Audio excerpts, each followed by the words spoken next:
नमस्कार दोस्तों। आज के क्लास में आप सभी का स्वागत है। प्रीवियस क्लासेस में हमने किशोरावस्था के बारे में चर्चा की और आज की क्लास में हम विकास के विभिन्न आयामों में शारीरिक विकास के पक्षों के बारे में चर्चा करेंगे। तो चलिए शुरू करते हैं आज की क्लास को। इससे पहले आपने जितने भी वीडियो देखे हैं, अगर उसमें आपको किसी भी प्रकार की समस्या हो तो कमेंट जरूर कीजिएगा। मैं कोशिश करूंगी कि उसमें सुधार करूं। चलिए शुरू करते हैं आज की क्लास को।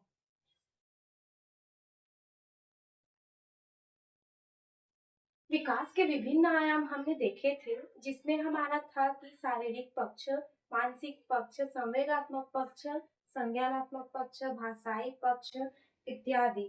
तो इन आयामों के बारे में हम विस्तार से चर्चा करने जा रहे हैं। तो पहली हम आयाम देखेंगे शारीरिक विकास या फिर गत्यात्मक विकास। तो चलिए शुरू करते हैं। विकास के विभिन्न आयाम में हमारा है शारीरिक विकास, फिजिकल डेवलपमेंट। इट मीन्स होता है कि शरीर में विकास, जैसे कि शरीर के साइज का बढ़ना, वेट का बढ़ना और मांसपेशियों का विकास होना। जैसे आप एक शिशु से लेके किशोरावस्था में आप देखेंगे कि एक बालक का हाइट किस तरह से विस्तृत हुआ है और कैसे उसने अपने मांसपेशियों का विकास हुआ है और कैसे वह कार्य कर पा रहा है शैशवावस्था के अकॉर्डिंग अपने किशोर अवस्था में। तो यह हमारा शारीरिक विकास या फिर गत्यात्मक विकास होता है। चलिए देखते हैं। शारीरिक विकास का अर्थ हुआ हमारा लंबाई, वजन या फिर मांसपेशियों का विकास होना। और जो है शारीरिक विकास को समझने के लिए हम शारीरिक विकास को निम्नलिखित भागों में बांटकर पढ़ेंगे।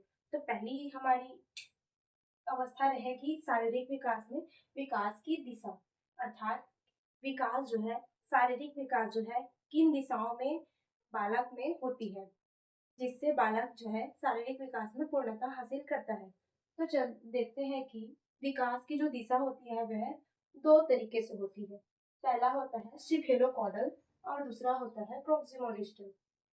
सिफेलोकॉडल का अर्थ होता है कि बालक का सिर से पैर की ओर विकास होना, और यह अवस्था जो है गर्भा अवस्था के दौरान भी और गर्भा उपरांत भी होती है। अर्थात जो बालक का विकास है वह सिर से पैर गर्भ में भी होता है और जब जन्म के बाद भी यह स्थिति बालक में देखने को मिलती है। जैसे गर्भावस्था में हम देखेंगे तो बालक के शरीर में सबसे पहले सिर का विकास होता है और सिर में भी सबसे पहले मस्तिष्क का विकास होता है। उसके बाद नीचे के पार्ट्स का विकास होता है, जैसे कि नाक है, मुंह है, इन सब का। वैसे ही पूरे सिर का विकास पहले होता है, फिर धड़ का विकास होता है, उसके बाद हाथ और पैरों का विकास होता है। तो यह हुआ हमारे सिर से पैर की ओर विकास। और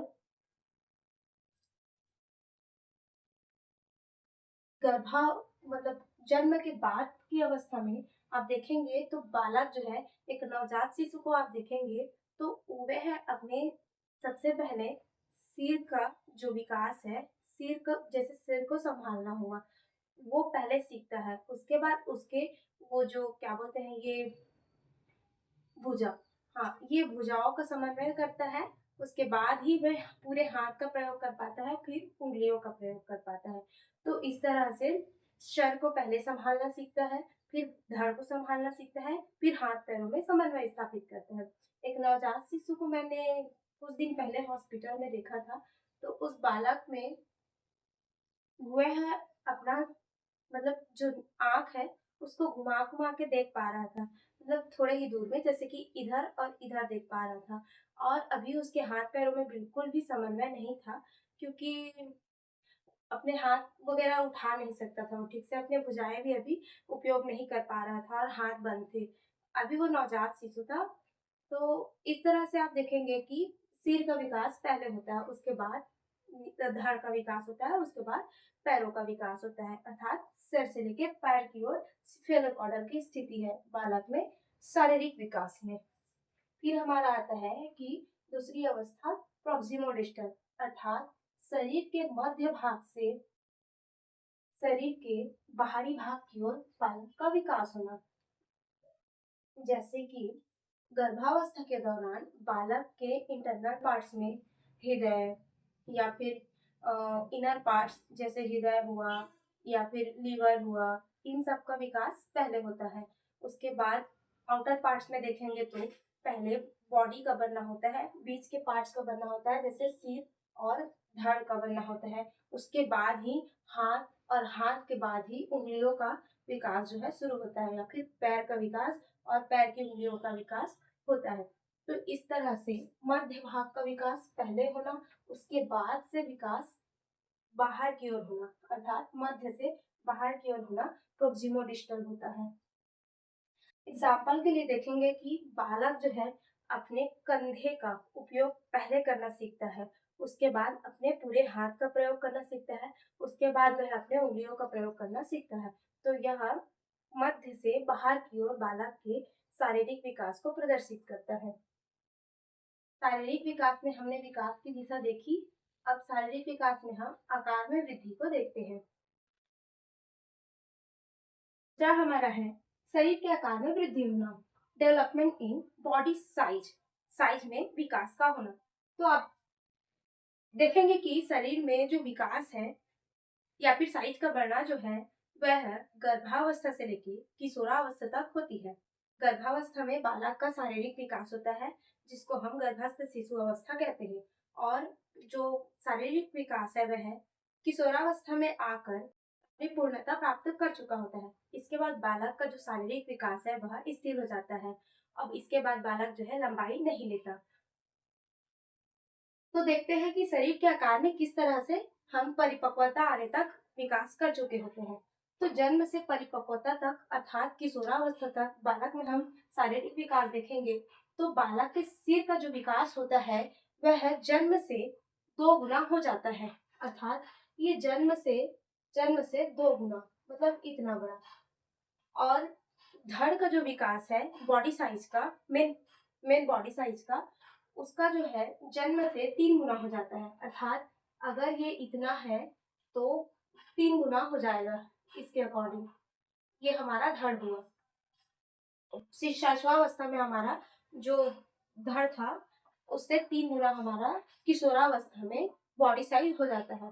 बाहें और हाथ में देखेंगे तो यह हमारे जन्म से 4 गुना हो जाया रहता है।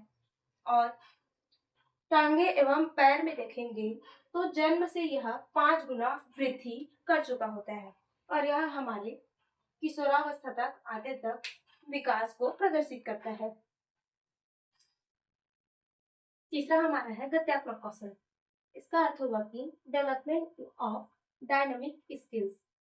डायनामिक स्किल्स का अर्थ हो रहा है कि बालक में मांसपेशियों का विकास, मांसपेशियों में विकास, जैसे कि उस बालक में बल, गति एवं मांसपेशियों में समन्वय का स्थापित होना। शैशवावस्था और बाल्यावस्था में बालक में जो मांसपेशियां होती है वह मुलायम होती है। तो इस स्थिति में बालक में जो सीखने की समर्थता होती है वह अधिक होती है। बालक लगातार क्रियाविधि कर करके सीख रहा होता है जिससे वह गत्यात्मक कौशलों में अपने आप को स्वतंत्र महसूस करता है। जैसे कि चलना सीख लेना, तो धीरे धीरे प्रयासों के माध्यम से बालक चलना सीख लेता है और अपने आप को स्वतंत्र कर चुका होता है।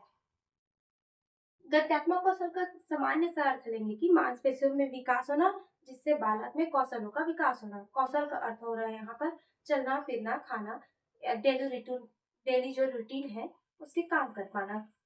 तो गत्यात्मक कौशल में 2 तरह से हम गत्यात्मक कौशल को डिफाइन करते हैं। पहला हमारा होता है स्थूल गत्यात्मक कौशल, इसका मतलब ग्रॉस डायनामिक स्किल, और दूसरा हमारा होता है सूक्ष्म गत्यात्मक कौशल, फाइन डायनामिक स्किल्स। स्थूल गत्यात्मक कौशल का अर्थ होता है कि बालक जो है अपने शारीरिक विकास में समन्वय स्थापित कर पा रहा है, वह अपने गति, अपने बल और अपने मांसपेशियों में नियंत्रण कर पा रहा है। स्थूल गत्यात्मक कौशल का अर्थ हम बड़ी मांसपेशियों के विकास से लेते हैं। जैसे कि एग्जाम्पल के लिए सूक्ष्म गत्यात्मक कौशल में हम लेते हैं कि बालक जो है चलना सीख रहा है, दौड़ना सीख रहा है और कूदना, खेलना या फिर पकड़ना, जैसे कि गेंद को पकड़ लेना। छोटे बच्चे के साथ आप खेलेंगे तो वह किसी वस्तु को पूरे हाथों के सहारे पकड़ना पसंद करते हैं, या फिर उनको पहले किसी वस्तु को वे पूरे हाथों के सहारे पकड़ते हैं।